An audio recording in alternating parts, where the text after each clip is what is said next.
दरम्यान राज ठाकरेंच्या मनसेने काँग्रेसच्या तिन्ही खासदारांचे मनापासून आभार मानले आहेत।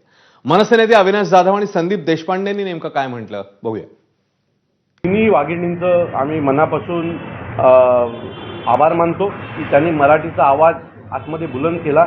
एखादा यूपी बिहारमध्ये बसून एखादा खासदार महाराष्ट्रात जर पटक के मारेंगे, महाराष्ट्र को रोटी हम देते या सगळ्या गोष्टी जर बोलणार असतील आणि त्याच्यावर त्याने पक्ष पाहिला नाही, खरं तर त्यांच्या पक्षाची पण पॉलिसी ही तीच आहे, हिंदी भाषिक आहे, पण तरीही त्या तीन मराठी बायका पुढे आल्या। त्यांच्याबरोबर आणखी काही खासदार होते आघाडीचे, पण त्या तिघी जणी पुढे आल्या आणि तिथे जाब विचारला। खरं तर तिथे अनेक उत्तर भारतीय खासदार तिथे असतील आणि त्यांच्या समोर तिथे जाणं, उभं राहणं आणि बोलणं याच्यासाठी एक डेअरिंग लागते आणि त्या तिन्ही महिलांनी दाखवली। त्या तिघांचीही मी मनापासून आभार मानतो। मला असं वाटतं आपण सगळेजण मराठी म्हणून एकत्र येतोय हे जास्ती महत्वाचं आहे, पक्ष कुठला महत्वाचा नाहीये, पण मराठी म्हणून त्यांचा जो स्वाभिमान जागृत झाला आणि त्याबद्दल त्यांनी जाब विचारला, त्यांचं आम्ही मनापासून अभिनंदन करतो।